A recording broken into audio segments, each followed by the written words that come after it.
When it comes to figuring out stocks, you can pretty much be one of two things, a detective or a psychologist. The detective, well, they're poring over company books, looking for those cold, hard facts. The psychologist, on the other hand, is reading the mood of the market, trying to spot emotional patterns. Today, we're going to crack the code on these two really powerful and really different ways of looking at things. So, which side are you on? Do you put your trust in the solid numbers a business puts out, or do you think it's all about the emotional patterns of the crowd? This one question basically divides the entire world of investing. So let's dive in and break it down. So let's stick with our two main characters here. On one side, you've got the company detective. Their job is all about fundamental analysis, digging for clues inside a business to figure out what it's truly worth. And on the other side, that's the market psychologist. They're all about technical analysis, which means they pretty much ignore the company itself and focus on analyzing the market's behavior. The collective actions of every single investor out there. All right, first up, let's grab our magnifying glass and follow the detective. Their whole world, their entire focus is on one single thing: uncovering a company's real, tangible value. The big goal for our detective is to find a stock's intrinsic value. What that really means is, what is this company actually worth if you strip away all the daily hype and noise from the stock market? And to find that out, you have to do a really deep dive into the business itself. So how do they find this so-called intrinsic value? Well, they've got a specific toolkit.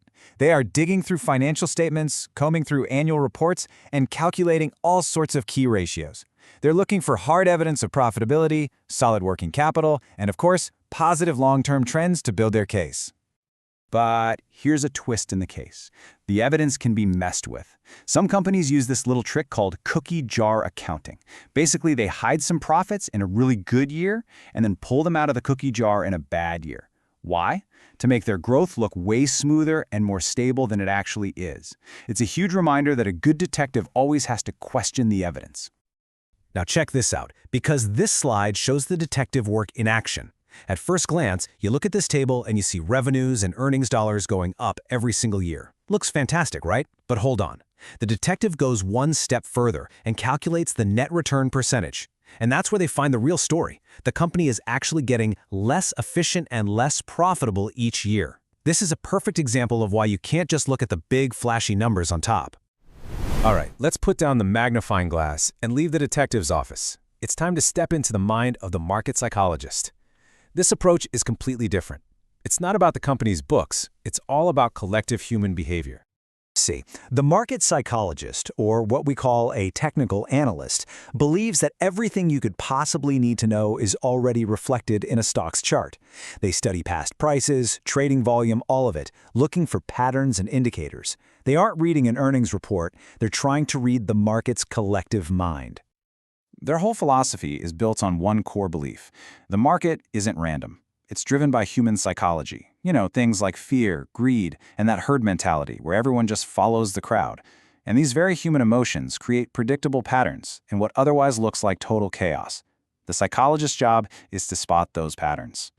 One of the foundational ideas here is something called the Dow theory, which basically says trends have a life cycle. It starts with the accumulation phase, where a few really smart investors get in early before anyone else. Then comes the big move phase. This is when the general public finally catches on and starts jumping in. And it all ends with the excess phase, which is driven by pure speculation and emotion, usually right before the whole trend reverses. So we've got these two very different schools of thought. One is all about facts, the other is all about feelings. The detective versus the psychologist. But what if they're not really enemies? What if they could actually work together? The truth is, these two approaches aren't mutually exclusive at all. In fact, when you put them together, they can be incredibly complementary. The most powerful approach might just be combining the strengths of both. And here it is. If you take away just one single thing today, let it be this. Think of it like this. The company detective, using fundamental analysis, finds a strong, healthy, well-run company. That tells you what to buy. Then, the market psychologist, using technical analysis, looks at the charts to find the perfect moment to make a move. That tells you when to buy, what and when. It's a powerful 1-2 punch. All of this leaves us with one final and really fundamental question. What should an investor actually trust? So let's quickly recap the case file. We've got the detective, who's investigating a company's fundamental health. We've got the psychologist, who's profiling the market's mood by reading the charts. We've learned that financial reports can sometimes be misleading, remember that cookie jar, and that the real power often comes from combining the detective's what with the psychologist's when. Which brings us right to our final question, and it's a big one. At the end of the day, does the market follow the logical path laid out by a company's financial facts, or is it forever at the mercy of the wild, unpredictable tides of human emotion? The answer to that, well, that might just be the key to everything.